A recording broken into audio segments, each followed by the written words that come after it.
You've seen samples of his work on social media. The information he shares with you is extremely valuable. He was a student of Malcolm X's closest lieutenants and followers, many of whom have passed away. But before they joined our ancestors, they shared with underground guerrilla filmmaker Omar Shabazz confidential information the public now needs to know. The new release, Brother Malcolm X, Diamond Among Men, will set the record straight like never before. They would never let us get into a physical fight with white people. Never. It was always that promise that the mother plane is coming.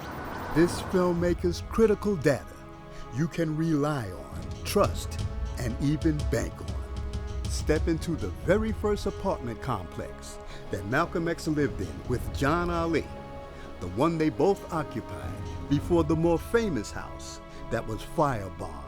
Like always, Shabazz Productions will not release a film until the information is right and exact.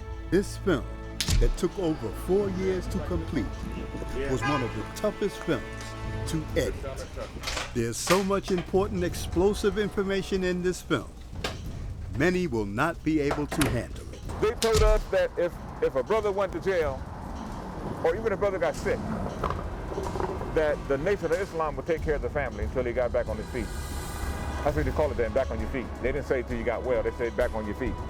Brother Malcolm X, Diamond Among Men, 6 DVDs, 23 hours of serious information. This film could cause medical issues with those who have weak immune systems. For those who have any medical issues, please have medical personnel on standby while viewing this film. See the location where Malcolm X was funeralized at. Here, at this final hour. Now, a garbage-strewn, rat-infested pit. Go into the pit and see the exact spot where Brother Malcolm's body lay in state and where key figures sat in attendance. And our ignorance sometimes makes us think that we're on the right path, and in reality, we're wrong. Travel to the South Bronx of New York City, where hip-hop was created by FBAs, where its tentacles spread throughout the world under the direct influence of Malcolm X. But there was a detour from the original unifying message that called for anti-drug use and stepped-up violence that is now prevalent in black communities. Learn about this new creative genre of music that was once embraced with pride. Learn from whites who understood why Malcolm X was an important person to the world. Most white people were afraid of Malcolm X. He was calling white people devils. Were you offended by that?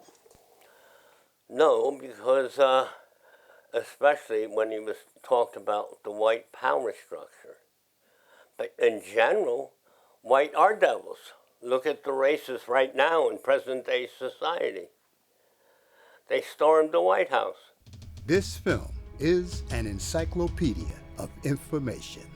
After viewing this film, there'll be no more excuses, no more free passes, cheat sheets, shortcuts, workarounds.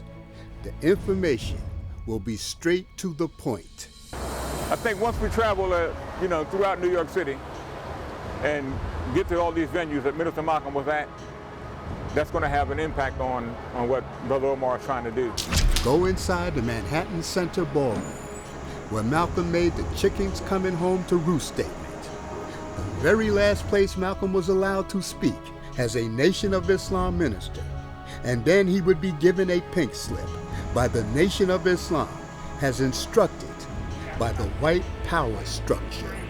Be part of the investigation on why homicide victims keep turning up in front of the Malcolm X and Dr. Betty Shabazz Education and Memorial Center. And that's 165th Street, right across from the Malcolm X Center at 3940 Broadway. Drugs, murders, a plague of crime that's engulfing every major city in the United States. The direct result of the elimination of true black leaders who tried to make a difference. But is it too late? Can mankind be saved? Where are the diamonds among men? Learn for the very first time who the associate was who set Muhammad's Mosque number 7 on fire. You ready, Joe? Okay. Go ahead, Shabazz. If everything being said about the Nation of Islam's role in Malcolm's assassination is true, and I'm talking about the Nation of Islam of 1965, I want to specify that.